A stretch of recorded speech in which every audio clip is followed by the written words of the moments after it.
This is KGW News at Sunrise. Coming up this half hour on Sunrise, in one of our top stories, the man accused of stabbing and killing a radio cab driver while riding in the back seat of his cab last year is scheduled to appear in court. We're going to bring you the details of his expected plea deal today. Again, coming up in one of our top stories. And the Multnomah County Sheriff's Office says it'll be opening an investigation into 3 deputies accused of misconduct at the Multnomah County Jail. Coming up on Sunrise, what the Sheriff's Office is doing to improve oversight at the jail. Plus, some of them are not even able to have their own baby shower, or it doesn't make sense what is a baby shower. But here, this is America. It's baby shower. We have to appreciate them. That woman is talking about a local nonprofit that supports pregnant immigrants. One of the ways they go about that is throwing them baby showers. You just heard her talk all about it. We're going to have that story for you coming up here in about 15 minutes. Yeah, glad you're here with us on this Wednesday morning. That story and lots to get to. Chris will have traffic, and this morning, Rod, on the weather. Raining. Some big time downpours last night and still showing up on the radar right now. Here we go. There's been a low pressure center that's been migrating northward along the coast, and it really fired up, increasing moisture overnight.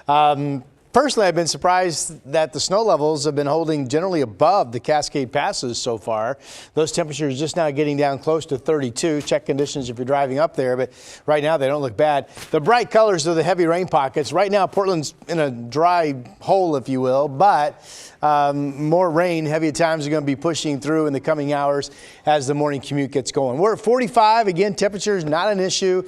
We'll be 49 at noon and then up to about 54. I do expect this afternoon to be a little bit calmer overall in terms of the number of showers. Now, heavy the rain is not. Right now, here's Chris McGinnis. Rod, we can show you the rain. Photojournalist Eric Patterson manning the wheel of Drive 80. Just passed through the Gateway District on Interstate 84 headed east. And a little road spray out there for that morning commute. We'll switch gears, take you to the Sylvan Hill. That looks pretty good. And the drive out of Wilsonville, your northbound commute here with the headlights from the Boone Bridge up towards Wilsonville Road. Look at the vapor trails coming off the cars. So plenty of water on the roads down there. So far, though, the roads all around town are in pretty good shape. No major issues out there just yet. Christine? Okay, thank you so much, Chris. Later this morning, the man accused of killing a Portland taxi driver on Easter Sunday last April is expected to be in court. Yes, during today's sentencing, he's expected to change his plea to guilty. Devin Haskins is covering the story for us live today outside the Multnomah County Courthouse. Good morning there, Devin. Yeah, good morning. So in just a few hours, family and friends of the radio cab driver that was killed last April will be here in court this morning to give the judge what's called their impact statements, basically telling the judge how this death has affected them. Moses Lopez, he's accused of killing radio cab driver 43-year-old Reese Lahan on a Sunday evening last April in southeast Portland. Court documents show Lopez stabbed him from the back seat over confusion with the final destination of the cab ride. Then an ambulance driver found Lahan slumped over the wheel of the car and saw Lopez getting out of the cab with bloody clothes on. Police arrested Lopez and charged him with second-degree murder. According to a statement from Radio Cab and Lahan's family attorney, Lopez is set to plead guilty to reduced charges and accept a reduced prison sentence. Now, at a memorial last April, friends and co-workers of Lahan talked about his death. There's a lot of anger, a lot of just not able to understand why this happened. And there's no putting the pieces together to figure this one out. There just isn't. KGW News will be in court this morning for that sentencing hearing. We'll bring you more about the reduced sentence, but also the charges that he now faces, or that they are reducing it to, that he said a plea to. We'll have more on that coming up in our later newscast, as well as on KGW.com. Back to you. Okay, thank you so much, Devin. Authorities are looking for 3 19-year-olds they say escaped from the McLaren Youth Correctional Facility in Woodburn. Take a look at your screen. Facility officials tell us all 3 got away around 9 o'clock Sunday night. State police say Angel Diaz-Barrera on the left, Julian Diaz-Navarro in the middle are from Salem. Xavier Swim on the right is from Portland. If you see them or know where they are, call 911. 3 Multnomah County jail deputies are accused of facilitating fights and giving contraband to inmates, but they won't face charges because the district attorney can't prove any crimes were committed. That case prompted the sheriff's office to open up its own investigation into what happened. Here's KGW's Alma McCarty with the details. Although the Multnomah County DA's office declined criminal charges, the sheriff said Tuesday the alleged conduct from 3 of her corrections deputies calls for further scrutiny, so they'll be opening a professional standards investigation. Those allegations detailed in reports from Oregon State Police. In them, inmates inside of the Multnomah County Detention Center allege the deputies facilitated fights or let them get jumped by other inmates, provided contraband like weed, and allowed access to cell phones. Some reported that 2 of the 3 were considered to be honorary gang members in the specific unit where they worked, and were known to open cell doors and allow those gang members to enter and attack non-gang members. A criminal investigation ran its course, but Sheriff Nicole Morrissey O'Donnell still calls the alleged conduct egregious and unacceptable, not to be tolerated within their organization. The new probe will be conducted by an independent investigator. As these claims of misconduct date back several years, the sheriff pointed out significant changes they've already taken to ensure jail oversight, like installing new security cameras, reforming the complaint process for those in custody, and expanding the corrections deputy training program. Again, that was Alma McCarty reporting for us this morning. We did reach out to the DA and sheriff's office, but both declined to comment any further at this time. We also haven't heard back from Oregon State Police. Meanwhile, the 3 deputies under investigation had been on paid administrative leave for the past 17 months.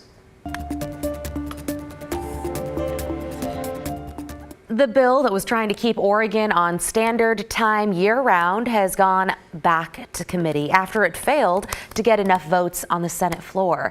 Some lawmakers talked about adding what they described as a trigger that would require other West Coast states to be on board before a change would take effect. All right, let's talk about 2 things that a lot of people in Portland love. Oh, there you are, Drew. We're talking about soccer and beer. I thought we were going to video here. Soccer and beer. Wouldn't you rather see soccer being played or beer being drunk?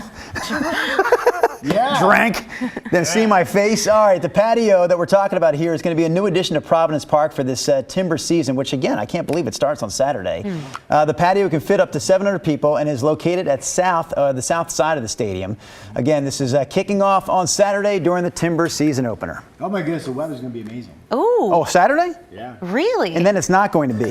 Exactly. But first it will be amazing. Yeah. So we're still dry tomorrow, Friday, Saturday, upper 50s, sun, really not much wind. Maybe some increasing clouds later in the day, but really nice. That game kicks off at 7:30 p.m. Well, it's not going to be sunny. Scratch the sunny part out of the game forecast. It's going to be dark. Okay. All right, let's talk about this front coming in. The quick update for you. I know you've seen this map 1,000 times. This is the air coming out of the Gulf of Alaska, arriving the PM hours Sunday. Maybe it's Sunday evening. Jay Lundenberg, who's one of our camera operators here in the morning show and an editor, is a big-time skier. And he was on, snowforecast.com, one of the forecast links on Mount Hood Meadows website. And Jay was telling me that particular snow forecast shows 15 inches falling at Meadows just from Sunday night into Monday morning. So when this cold air comes, snow levels are going to drop like a rock, and the snow's really going to get going Sunday overnight into Monday. So that's exciting. Now, I went ahead and played this all through next week. Not only do we have the front coming in Sunday night, Monday with the dropping snow levels, but we have an active week overall next week. This is cold air gathering that comes in that first weekend in March that follows. So, yeah, there could be a lot of mountain snowfall over the next 7, 8, 9, 10 days.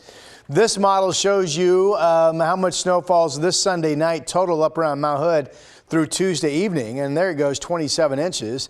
It also shows in dark blue 6 to 12 over the Coast Range. Snow quickly in elevation out through the gorge. This could be snow in Hood River on Monday as well. We're watching that. And the fact that it just shows low numbers in some of the valley locations is just simply the weather model saying, hey, this is cold air. The indices would support snow, but of course that depends on the wind flow and some other factors. All right, today what's going on? Been a wet night, and it's pretty wet out there right now. Low pressure system, this has been moving south to north. It's going to continue to weaken and push up to the north. As it does, our winds will kick more to the southwest. And I think the showers this afternoon will become more scattered, not as heavy. We have had, just see the bright colors, numerous heavy rain pockets moving through over the last several hours. There's another batch of rain getting ready to move in to downtown Portland. Now, this is snow over the Cascades, but so far, the passes have been near to above freezing and they're just wet, but check conditions before you drive up there. Temperatures, Newport 50, Salem 49, Portland 45. The Gorge just rained, the Dalles are 41. It is freezing down in Burns this morning at 32. Futurecast, another heavy rain band coming through mid-morning at 8:30. Here we are this afternoon, I think becoming increasingly scattered, and eventually the rain should end overnight tonight, and then we get rolling in with the 3 dry days. 50-degree temperatures. Now, Salem, Corvallis, you may be warmer than this. I mean, you're at 49 right now. Southwest winds 5 to 15. Up in Southwest Washington, also up into the 50s. PM sun breaks, the heaviest showers being this morning. 54, and then there's the dry weather, 58, 61, 58. Sunday, the rain develops during the day, and that could be some snowflakes spotted even in the air at any location. Monday, 42, and then Tuesday, rain and 44, and that is your update.